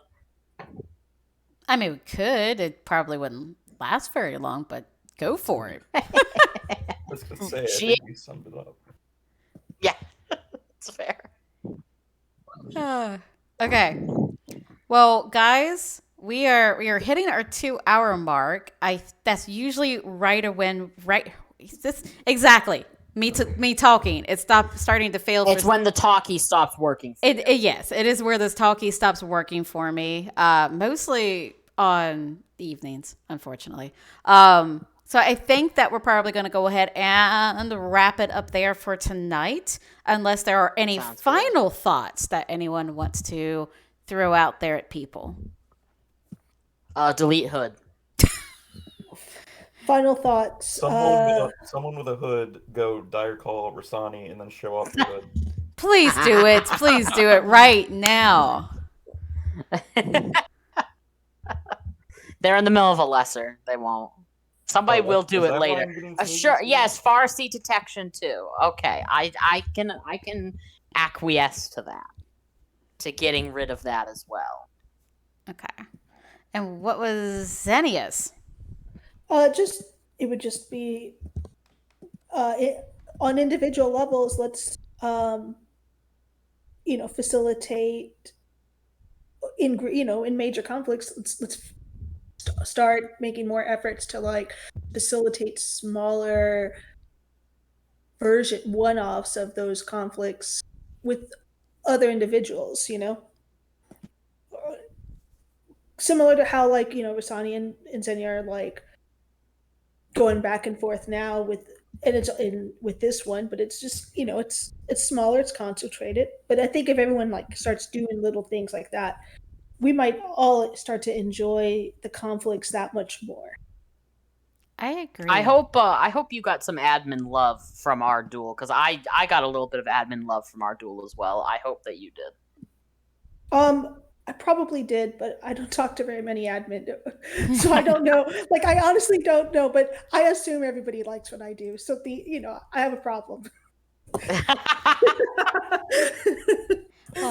Well, I love what you do. I've respected you as a player since we, started interacting forever ago. I forget. I might have been on Solaria, maybe. I do remember Solaria a little bit, yeah. Yeah. And I agree with your sentiment. So I just want to say, as a stream, host right now, as me, please feel free if you want to have conflict with me as an individual or with with Duran or Centauri, you want to instigate some shit, talk to me. I'm all about instigating some shit. I'm very bored, except when I'm working, and then I'm still bored. So please help entertain me, and I'll entertain you. It'll be great. Okay. Anyone else? Go ahead. Think of some mean things to say to the Centauri later. Yes, do it. Rude things. Make sure they're rude. Your kicks are half-hearted, and your punches have no weight. Oh, Yeah. my heart. Ow. My heart. Limp, Oh, limp, limp. Savage. gosh, golly. You went there. You went right from my heart. I will never recover. No, you Ah. punch with limp wrists. It's embarrassing. Jeez. Damn, Weirin going for the throat. He's ready. He's ready for me. He's like getting it all lined up. This monk guild, I was ready. I was born ready for this. You really were. Okay. Anyone else have any final closing thoughts? Besides Hood and Dire Call and trumpets. Okay. Awesome. All right. Well, does Reverend even know? You know what? Look at me. I am in monk class right now, okay? Look, you are a monk. So, excuse me. Battlefield Wyatt v. Rerun when? Yeah. Well, if you want to be honest, I mean, if he's on Wyatt, he's going to destroy me. My monk No, he's just a goblin. I know, but still my monk code is absolutely atrocious. It's not good. That's why I don't play monk and he knows it because my shaman code is actually halfway decent. My monk though? No, not so much. Yeah, but only for the stream. Exactly. I got to show off for the stream. I'm never going to use it outside of it. I'm kidding. I'll go punch you guys later. All right. I'm not going to AB it. All right. Thank you guys all very much for joining me on the stream. You all have been wonderful, wonderful speakers today. And thank you guys for coming and hanging out with us. I'm going to start ignoring Wyatt. But hey, we'll be back at it on Sunday. If anyone does also want to join us, definitely just hit me up. Let me know. And otherwise, hope you guys all have a great week. Thank you again so much. Yeah, you too. Thanks Later. again. Bye, everyone. Bye. Bye.